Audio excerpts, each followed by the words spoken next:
स्त्री को प्रातःकाल ही घर की सफाई आदि करके स्नान आदि से निर्वस्त हो लेना चाहिए। फिर पूजन की सारी सामग्री एकत्रित कर ले। इसके बाद शाम के समय अपने घर के पूजा स्थान या आंगन को स्वच्छ कर ले। फिर स्त्री को मुंह हाथ आदि धोकर स्वच्छ वस्त्र पहनने चाहिए और आभूषण आदि धारण करने चाहिए। फिर चावल को पीसकर उसमें थोड़ा सा सिंदूर तथा पानी मिलाकर मिश्रण बना ले।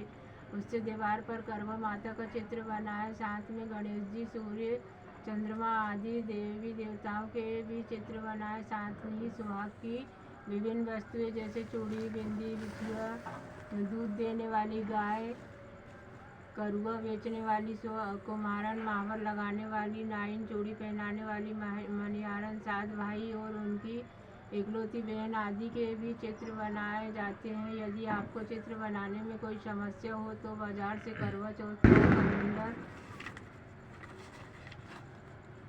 लाकर दीवार पर चिपका ले। अन्यथा यह पुस्तक जो आपके हाथ में है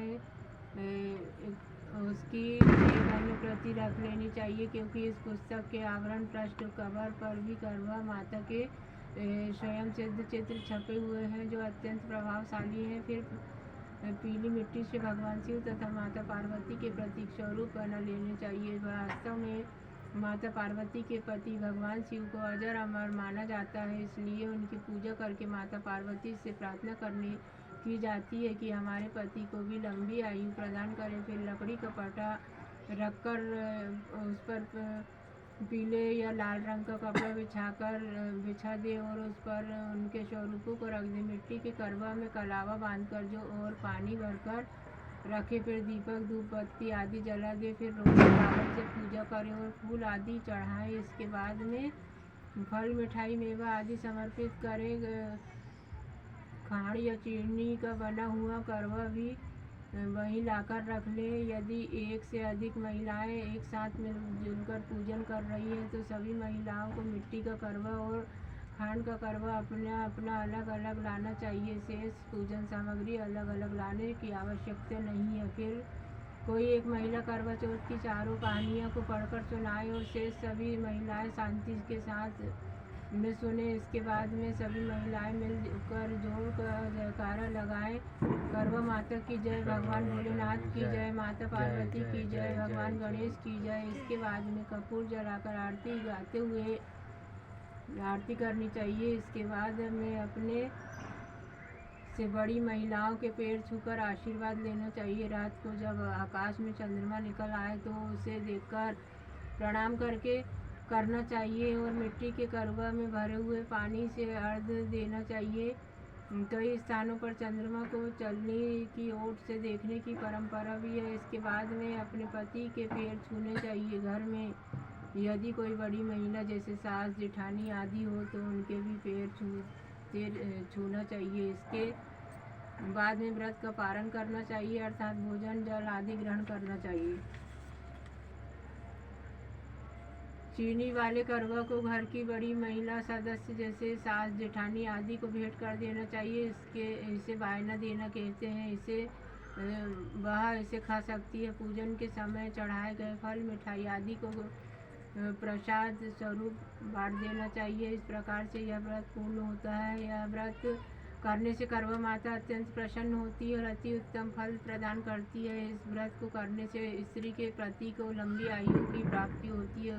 उनके सभी प्रकार के रोग शोक दूर हो जाते हैं। इस व्रत के प्रभाव स्वरूप पति पत्नी का दाम्पत्य जीवन अत्यंत सुखी हो जाता है। इस व्रत के प्रभाव से उत्तम संतान की प्राप्ति होती है। इस व्रत को करने से धन धान्य विद्या बुद्धि आदि की प्राप्ति होती है। इस व्रत को करने से परिवार में सदैव सुख शांति बनी रहती है। इस प्रकार से यह व्रत समस्त मनोकामनाएं पूरी करने वाला और अति उत्तम फल देने वाला। एक साहूकार था, उसके 7 बेटे और एक बेटी थी। सातों भाई व बहन एक साथ बैठकर भोजन करते थे। एक दिन कार्तिक में कृष्ण पक्ष की चौथ का व्रत आया तो साहूकार की पत्नी, उसकी बहुओं को और बेटियों ने व्रत रखा था। शाम को जब सभी भाई भोजन करने के लिए बैठे तो उन्होंने अपनी बहन से कहा, आओ बहन भोजन कर ले। बहन बोली, आज मेरा करवा चौथ का व्रत है, इसलिए चांद निकलने पर ही उसे अर्घ्य देकर ही भोजन करूंगी। तब भाइयों ने सोचा कि चांद के निकलने तक बहन भूखी रहेगी, अतः एक भाई पेड़ पर चढ़ गया और वहाँ उसने एक दिव्य दिया जलाया और दूसरे हाथ से चलनी की ओट कर दी, जिससे वह दूर और वहाँ उसने एक दिया जलाया और दूसरे हाथ से चलनी की ओट कर दी, जिससे वह दूर से चांद जैसा लगने लगा। फिर शेष भाई अपनी बहन को उस नकली चांद को दिखाकर कहने लगे, बहन देखो, चांद निकल आया है, चलकर उसे अर्घ दे दो। बहन अपनी भाभियों से बोली, चांद निकल आया है, चलो अर्घ दे दे। भाभियाँ बोली, तुम्हारा चांद निकला होगा, हमारा चांद तो रात को ही उगेगा। तब बहन ने अकेले ही उस नकली चांद को अर्घ दे दिया।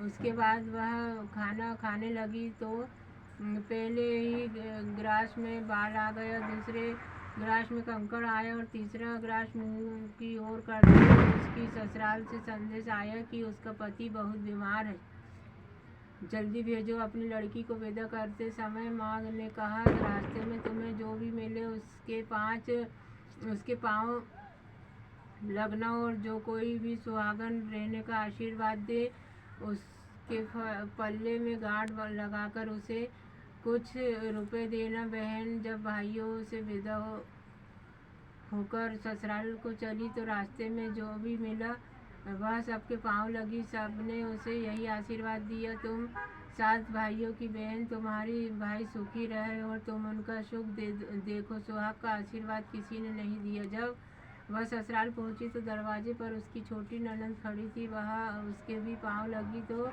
उसने कहा, सुहागन रहो, दूधो नाहो, पूतो फलो। उसने यह सुनकर उसके पल्ले में गांठ बांधी और उसे सोने का सिक्का दिया। फिर भीतर गई तो सास ने कहा, तेरा पति धरती पर पड़ा है। वह अपने पति के पास जाकर उसकी सेवा करने के लिए बैठ गई। बाद में सास ने दासी के हाथ बची कुची रोटी भेज दी। इस प्रकार के से समय बीतते बीतते अघन मार्गशीर्ष कार्तिक की चौथ आई और करवा माता वह चौथ माता से बोली कि हे माता, आप ही मेरा उद्धार करोगी, आपको मेरा सुहाग देना पड़ेगा।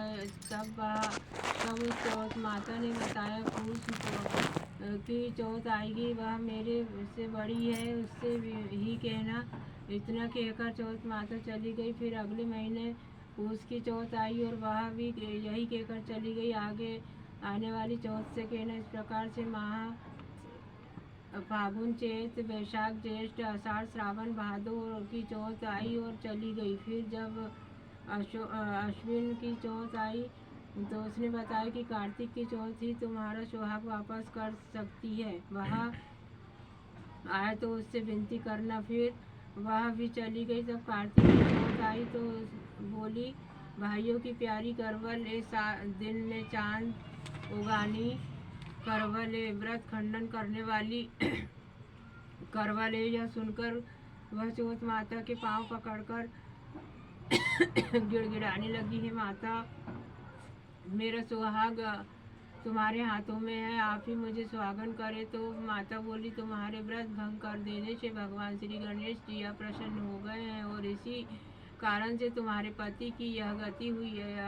अब यदि तुम पुनः पूरे विधि विधान के साथ में यह व्रत करोगी तो तुम्हारा पति जीवित हो सकता है। यह सुनकर उसने विधि विधान पूर्वक व्रत की और चंद्रमा निकल आने पर उसे अर्घ दिया। इससे गणेश जी प्रसन्न हुए और उनकी आज्ञा से करवा माता ने अपने टीके में से रोली लेकर उसके आदमी पर छींटा तो वह उठ गया और बोला, आज मैं बहुत सोया हूँ। तब वह बोली, पूरे 12 महीने सोए हो, आज गणेश जी की और करवा माता की कृपा से उठे हुए। करवा चौथ माता, आपने जिस प्रकार से उसके पति को आयु प्रदान की, वैसे ही हमारे पति को आयु प्रदान करना। जो भी इस व्रत को करे और जो भी इस कथा को पढ़े या सुने उसके सब उन सब के पतियों को दीर्घायु करना, उनको उत्तम फल देना।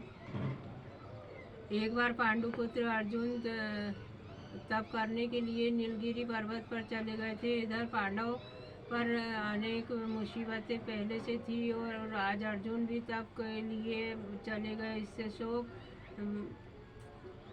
विवल होकर द्रौपदी ने भगवान श्री कृष्ण की आराधना की। श्री कृष्ण से उन्हें उपस्थित होकर पूछा, बहन तुम्हें क्या कष्ट है? द्रौपदी ने हाथ जोड़कर कहा, हे प्रभु, आप तो अंतर्यामी हो, मेरे कष्टों के विषय में आप स्वयं जानते हो। मुझे कष्टों के बोझ से विवल कर दिया है। क्या ऐसा कोई उपाय है जिससे इन कष्टों से छुटकारा मिल सके? श्री कृष्ण बोले, द्रौपदी, तुम्हारा प्रश्न अति उत्तम है। यही प्रश्न एक बार माता पार्वती ने भगवान शिव से किया था। तब शिव जी ने करवा चौथ के व्रत का विधान बताया था। द्रौपदी ने कहा, हे प्रभु, फिर मुझे भी करवा चौथ के व्रत की जानकारी प्रदान कीजिए और उसकी कथा को कहिए। तब श्री कृष्ण ने कहा, दुख सुख तो इस संसार के अटल नियम है। प्रत्येक प्राणी इनमें सदा ही लिप्त रहता है। दुख के बाद में सुख और सुख के बाद में दुख तो निरंतर चलते ही रहते। इसलिए मनुष्य को निराश नहीं होना चाहिए और मन में सदैव उत्साह बनाए रखना चाहिए। लेकिन कुछ ऐसे भी उपाय हैं जिनको करने से दुख समाप्त होने लगते हैं और सुखों की प्राप्ति होने लगती है। इस प्रकार का एक उपाय है करवा चौथ का व्रत करना। अब मैं तुम्हें अति उत्तम करवा चौथ व्रत की कथा सुनाता हूँ, इसे ध्यान से सुनो। प्राचीन काल में गुणी विद्वान धर्मपरायण एक ब्राह्मण रहता था। उसके 4 पुत्र तथा एक गुणवती नामक पुत्री थी। पुत्री ने विवाह हित होकर चतुर्थी का व्रत किया, किंतु चंद्रोदय होने से पूर्व ही उसे श्रद्धा ने व्याकुल कर दिया। इससे उसके स्नेही दयालु भाइयों ने छल से पीपल की आड़ में कृत्रिम चंद्रमा बनाकर दिखा दिया। लड़की ने उसी को असली चंद्रमा समझकर उसे अर्घ दे दिया और फिर भोजन कर लिया। उस लड़की के भोजन करते ही उसके पति की हृदय गति बंद हो गई। इससे दुखी होकर उसने अन्न जल त्याग दिया। उसी रात्रि में इंद्राणी भूमिचरण करने आई। ब्राह्मण पुत्री ने उनसे अपने दुखों का कारण पूछा और इंद्राणी ने बताया, तुम्हारे करवा चौथ व्रत में चंद्र दर्शन से पूर्व ही भोजन कर लेने के कारण तुम्हें यह कष्ट मिला है। तब उस लड़की ने अंजलि बांधकर विनय पूर्वक पूछा, हे माता, इससे मुक्त होने का कोई उपाय बताइए।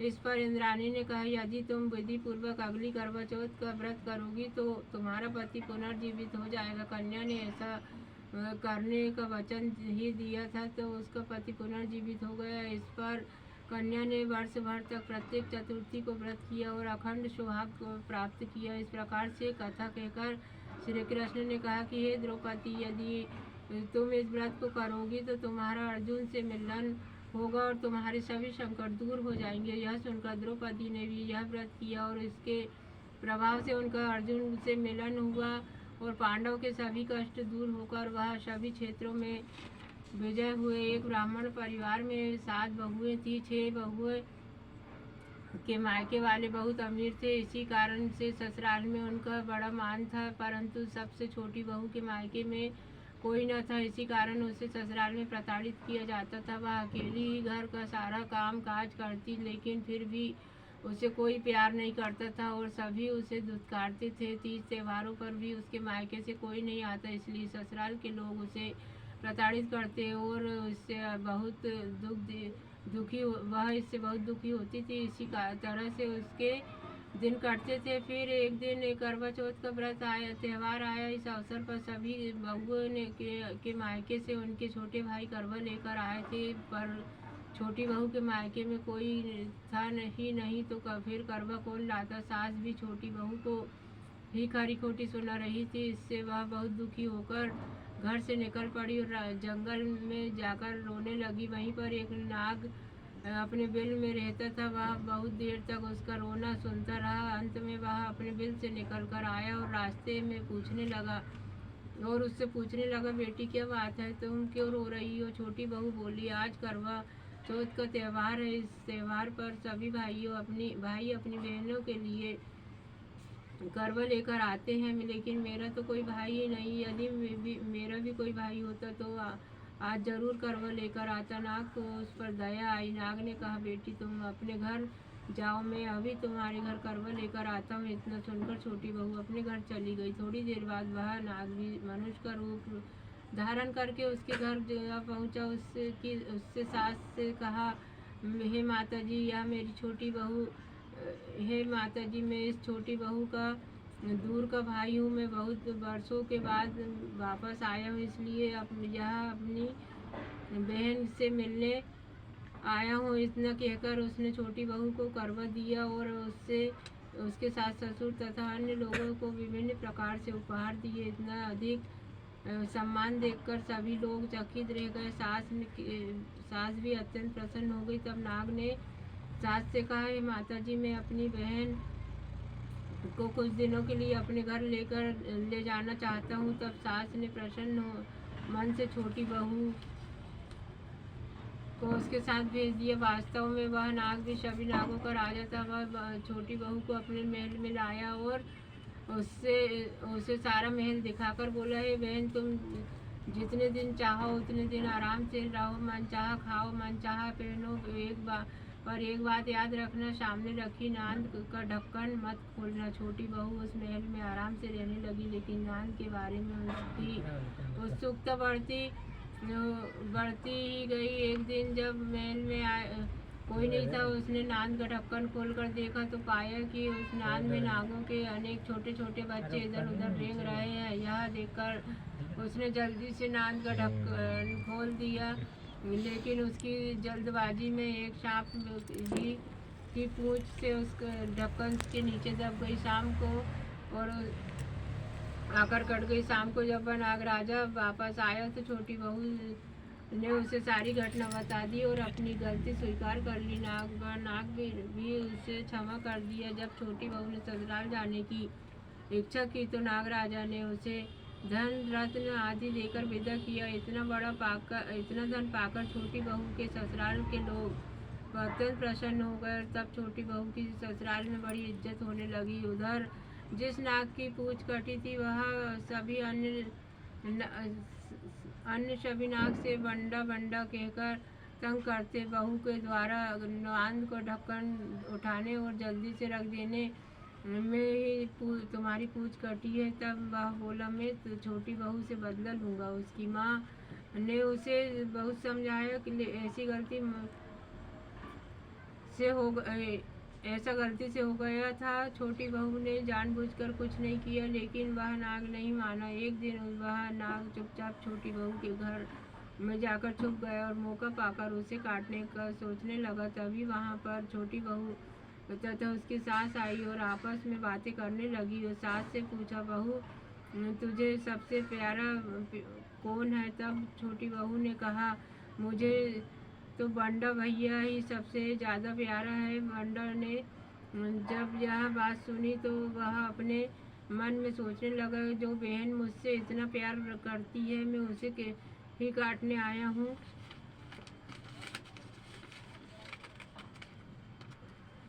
कितनी बड़ी गलती करने जा रहा था। अच्छा हुआ भगवान ने मुझे यह पाप करने से बचा लिया। इतना सोचकर वह अपने घर को वापस चला गया। तब वह वापस घर पहुंचा तो उसकी माँ से पूछा, तुम छोटी बहू से अपना बदला ले आए? बंडा कहने लगा, माँ, वह तो मुझे बहुत प्रेम से स्मरण करती है और मुझे बड़ा भैया कहकर पुकारती है। इस प्रकार से वह मेरी बहन है। वह अपनी बहन से कोई ऐसा बदला थोड़ी लिया जाता है। इस प्रकार से वह बंडा नाग और छोटी बहू भाई बहन बन गए। तभी से बंडा भाई प्रत्येक वर्ष करवा चौथ के दिन अपनी बहन के लिए करवा लेकर जाता। बहन भी बड़ी प्रसन्नता पूर्वक करवा चौथ का व्रत करती। इस व्रत के प्रभाव स्वरूप छोटी बहू को अपनी ससुराल में मान सम्मान मिलने लगा और सभी सुख प्राप्त हुए। हे करवा चौथ माता, आपने जिस प्रकार से छोटी बहू को उत्तम फल प्रदान किए, उसी प्रकार हमें भी उत्तम प्रदान करना। प्राचीन काल में एक गांव में करवा नाम की एक पतिव्रता स्त्री अपने पति के साथ रहती थी। एक बार कार्तिक मास के कृष्ण पक्ष की चतुर्थी के दिन उसका पति नदी में स्नान करने गए। स्नान करते समय एक मगरमच्छ उसका पैर पकड़कर उसे पानी में घसीटने लगा। तब वह मनुष्य करवा नाम लेकर जोर जोर से अपनी पत्नी को पुकारने लगा। अपनी पति की आवाज़ सुनकर करवा दौड़कर आई और अपने पति व्रत धर्म के प्रभाव से मगरमच्छ को कच्छे के कच्चे धागे से बांध दिया। मगरमच्छ को बांधने से के बाद वह यमराज के पास पहुंची और यमराज से बोली, भगवान मगरमच्छ ने मेरे पति का पैर पकड़ लिया है, अतः इस अपराध में आप उस मगरमच्छ को नरक में ले जाओ और उसके बंधन से मेरे पति को छुड़ाओ। यमराज ने उसे समझाते हुए कहा, अभी उस मगरमच्छ की बहुत आयु शेष है, अंत में मैं उसे नहीं मार सकता। इस पर कौरवा ने कहा, हे यमराज, यदि आप उस मगरमच्छ को दंडित नहीं करेंगे तो मैं श्राप देकर इस समस्त संसार को नष्ट कर दूंगी। यह सुनकर यमराज ने कहा, तुम अवश्य अपने पतिव्रत धर्म के प्रभाव से इस संसार को नष्ट कर देने में समर्थ हो, लेकिन इस संसार को नष्ट कर देने से सृष्टि के नियमों का उल्लंघन होगा, इसलिए इस सृष्टि की रक्षा के लिए उस मगरमच्छ को दंड देना ही उचित होगा। तब यमराज ने उस पतिव्रत स्त्री कौरवा के साथ नदी पर गए। वहां पहुंचकर उन्होंने मगरमच्छ को यमपुरी भेज दिया और कौरवा के पति को दीर्घायु प्रदान की। उसी दिन से यह करवा चौथ का व्रत पर्व मनाया जाता है और सुहागिन स्त्रियों के द्वारा व्रत रखा जाता है। कौरवा माता, जैसे तुमने अपने पति की रक्षा की, वैसे ही सबके पतियों की रक्षा करना, हमारे पतियों को दीर्घायु प्रदान करना। बोलो कौरवा माता की जय।